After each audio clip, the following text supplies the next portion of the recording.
Welcome to True Crime Collection, the podcast that dives into the world's most chilling crimes. From unsolved mysteries to dark revelations, we uncover the facts, theories, and stories that will keep you hooked until the end. You ever get that feeling like history class was just skimming the surface? Like we got the headlines, but not the real story? Right.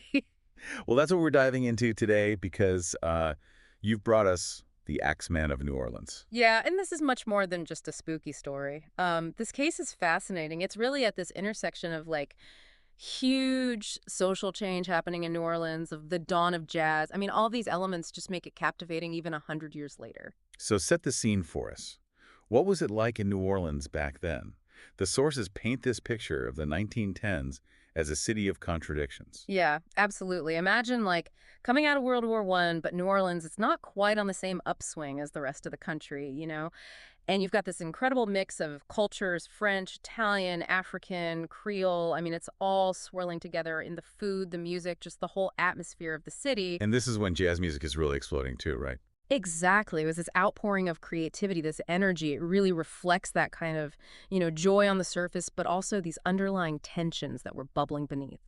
You also have organized crime, racial divides, a government full of corruption. I mean, it's like a tinderbox waiting to ignite. And then the Axeman just drops into this already volatile situation. Exactly. He essentially just throws a match on that powder keg. So let's talk about the victims. The sources you provided focus on the attacks on Italian-American grocers. Do we think there was a specific motive there, or was it more random than that? That's the million-dollar question. To this day, people are still debating that. It's true. The fact that so many of the victims were Italian grocers, it naturally makes you think of the mafia, which, let's be honest, they were powerful back then. So were these hits on rivals, were they trying to extort protection money, or was it something more more sinister, like targeted violence against Italian immigrants? It's really hard to say for sure. Especially because the Axeman didn't limit himself to just Italian grocers.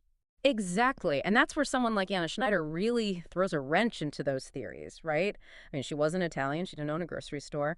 And her attack is unique for a whole other reason. She survived. That's right. And her case is so unsettling, because of that. And the sources mention she never regained any memory of the attack itself. Right, which deepens the mystery, but also makes it even more terrifying. Because think about it. If it had just been about robbery or silencing certain people, why leave a witness? And especially one who couldn't remember anything. You really have to wonder what was going on in his head. Exactly. And this wasn't just about killing. This was about instilling fear. It was about control and the brutality of the attacks, the fact that he often used whatever weapon was at hand, oftentimes the victim's own axe. It suggests this really strange mix of planning and, at the same time, impulsivity. This guy could disappear as easily as he could appear. It's like he understood how to move through the shadows of the city. He did, and I think that's a big part of what made him so terrifying. And, speaking of terrifying, that brings us to the first victims in this case, Joseph and Catherine Maggio. So the Maggios, they were targeted in their home, is that right? What do we know about that attack? Yeah, so their murders took place on May 23rd, 1918. And they were particularly brutal, even for the Axemen. I mean, Joseph and Catherine were both asleep when they were attacked, and their apartment, it was above their grocery store, so you can already see that connection there. Right. The sources say that they were bludgeoned with an axe, and then Catherine's throat was slashed with a razor. It's interesting you mentioned the razor. It's almost like this personal touch added to this already horrific crime. Yeah, absolutely. And the sources actually highlight that, the axe was left at the scene, but the razor was never found. And they think that it probably belonged to Joseph, who was a barber. So did the Axeman take it? I mean, did he take it as a trophy? Or did he get rid of it somewhere and it just hasn't been found? We don't really know. And then on June 27th, 1918, the Axeman struck again. This time, the victims were Louis Bessumer, another Italian grocer, and his mistress, Harriet Lowe. And they were attacked in Bessumer's apartment, which, again, was above his grocery store. Okay, so this is where we really start to see a pattern. 2 attacks, both targeting Italian grocers, both involving apartments above their shops. And then we have Anna Schneider. Right, and the sources really highlight that she was a pregnant woman when she was attacked in her home. And that, coupled with the fact that she wasn't Italian and didn't own a grocery, kind of throws those theories about organized crime or ethnic prejudice into question. Yeah, you're absolutely right. And what makes the attack on Anna Schneider even more unsettling is, well, the fact that she survived. So on August 5th, just a few weeks after the Bassumer-Low attack, she was brutally beaten in her own home. But she lived. Wow. She had no memory of the attack, though. Which just raises even more questions. Was she a random target? Did something interrupt the attack and cause the Axeman to flee? I mean, if the motive wasn't robbery or to silence her, what was it? Exactly, and it just deepens the mystery of the Axeman's motives. And what's even more unsettling is that his reign of terror, it didn't end there. Just 5 days after Anna Schneider's attack, he claimed another victim, Joseph Romano. Another Italian, but not a grocer this time. Correct. So Joseph Romano was an elderly barber who lived with his 2 nieces. And sadly, they were home during the attack. They heard a noise and discovered their uncle lying in a pool of blood. He'd been attacked in his sleep, just like many of the other victims. Were the nieces able to provide any details to the police? Did they see the attacker? So they didn't actually see the Axeman, but they did give a description to the police. They described a tall man with dark skin wearing a suit and a hat. You would think that someone matching that description in New Orleans at the time, with everyone on edge, would stand out. It's incredible that he was able to remain so elusive. We're digging into the prime suspects. Okay, let's start with a name that's kind of become almost synonymous with the Axeman case, Joseph Momfrey. Now, Momfrey, he was believed to have been involved in organized crime, particularly within New Orleans' Italian community, and that's where it gets really interesting. Right, because years later, a woman named Esther Albano claimed she shot and killed Momfrey in Los Angeles. Her motive, revenge. She believed Momfrey had murdered her husband, Mike Pepitone, back in New Orleans. Hold on, so she takes justice into her own hands. That's already a wild story, but it gets wilder, right? Absolutely. Pepitone's murder, it happened in October of 1919, just as the Axeman's reign of terror seemed to end. Albano was adamant her husband was the Axeman's final victim. Wow, so she connects her husband's murder directly to the Axeman. That's quite a claim. It is, and she insisted the method of the murder, the MO, it matched the Axeman's previous attacks. But, and this is a big but. There's always a but, right? Yeah. Especially in a case this twisted. You got it. Despite extensive research, no concrete evidence actually places a Joseph Momfrey in New Orleans during the time of the Axeman murders. No records, no witnesses, nothing to definitively link him to the city. So he could be a complete phantom. That's both intriguing and frustrating. It's like chasing a ghost. Exactly. While Albano's story ties Momfrey to a single murder, it doesn't connect him to the string of earlier Axeman attacks. Okay, so the Momfrey theory kind of has its holes. Yeah. But what about the idea that the Axeman was like a tool of the mafia? Specifically, the Black Hand, which was active in New Orleans at the time. It makes you think, what if those brutal attacks were about more than just random violence? What if they were calculated messages sent by a powerful criminal network? Now, this theory hinges on the fact that many of the Axeman's victims were Italian-American grocers. And it's true, the Black Hand, a ruthless extortion ring, was notorious for preying on Italian immigrants. So was the Axeman, like, acting as an enforcer, silencing those who refused to pay up? On the surface, it seems plausible, right? It's a tempting theory. But if we dig a little deeper, some inconsistencies emerge. You see, the Axeman's brutality, especially the use of an axe, it was unusually personal, even for the ruthless standards of the mafia. It suggests a level of rage that goes beyond a simple message, or even a desire to just intimidate. I see what you mean. It's like the difference between a calculated execution and a crime of passion.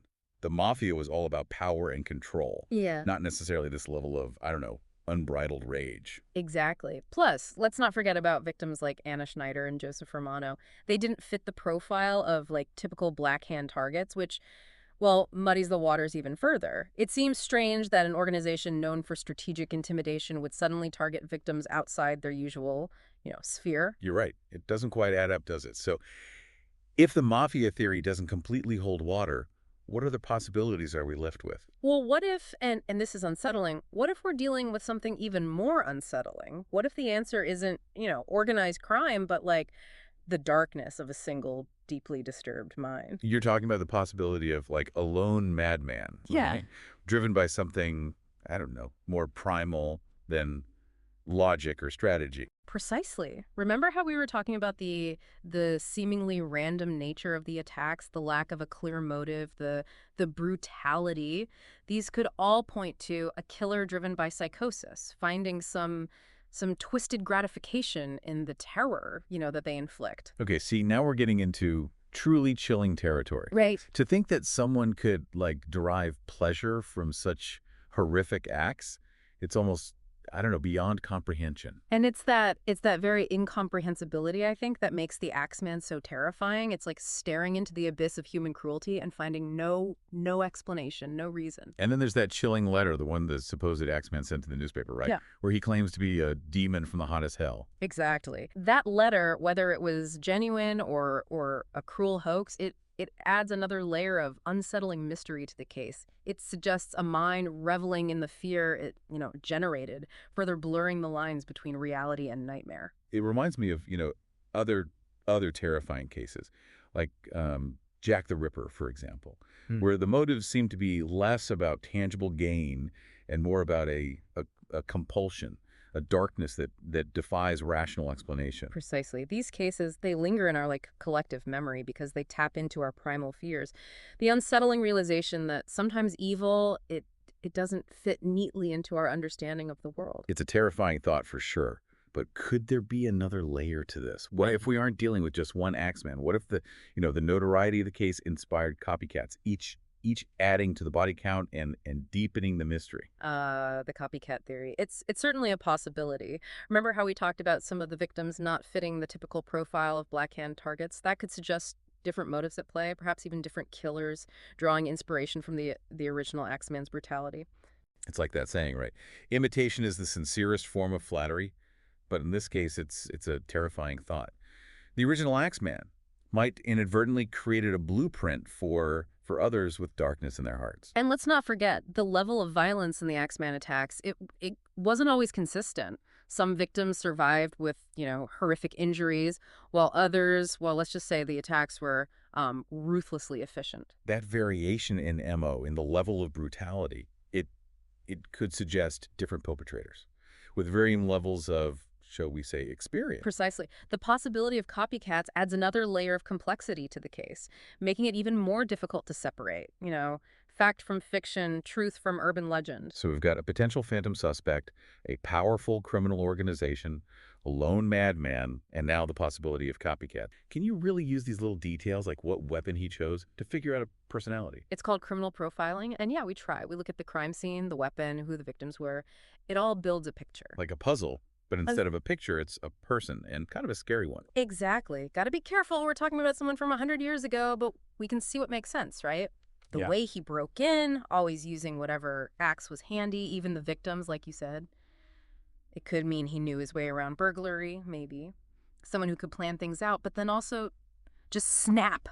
Be violent without thinking. So not some evil genius, but not totally random either. Right. And then there's how violent it was, some of those attacks. You mentioned Catherine Maggio. That level of rage is something else. And using their own axe against them, that just adds another layer to it. On March 13th, 1919, March 13th. the New Orleans Times-Picayune newspaper, they get this letter. A letter. A letter that would take this whole thing, this whole Axeman situation, to another level. A letter claiming to be from the Axeman himself. Wow. So what did this letter say? Well, it was something else. It read like a fever dream, really. A fever dream, huh? You're not kidding. Hey, listen to these excerpts. Remember, this was printed in the actual newspaper for everyone to see. Okay, hit us with it. Right. Hell, March 13th, 1919. Esteemed mortal, they have never caught me, and they never will. Oh. They've never seen me, for I am invisible, even as the ether that surrounds your earth. I am not a human being, but a spirit and a demon from the hottest hell. When I see fit, I shall come and claim other victims. I alone know whom they shall be. I shall leave no clue except my bloody axe be smeared with the blood and brains of he whom I have sent below to keep me company. Now, to be exact, at 12:14 earthly time, on next Tuesday night, I am going to pass over New Orleans. In my infinite mercy, I'm going to make a little proposition to you people. Here it is. I'm very fond of jazz music, and I swear by all the devils in the nether regions that every person shall be spared in whose home a jazz band is in full swing at the time I have just mentioned. So let me get this straight. This self-proclaimed demon from hell is threatening the entire city. Right. And his one request is a citywide jazz party, March 19th, 1919. The night the Axeman circled on the calendar, Yeah. it became a night like no other in New Orleans history. Set the scene for me. What was happening that night? Imagine walking down a street usually bustling with life, Hmm. and instead it's wall-to-wall jazz. Wall to wall. Every house, every bar, every open window pouring out music. So jazz went from being the city's heartbeat to its armor. Precisely. It was like this collective act of defiance, a refusal to let fear silence their music. I bet those jazz clubs were something else that night. Packed to the brim. Every single one. People clung to the music, to each other, anything to keep the Axeman at bay. And did it work? Did the music actually stop a killer? Well, the sun did rise on March 20th. Not a single axe murder reported.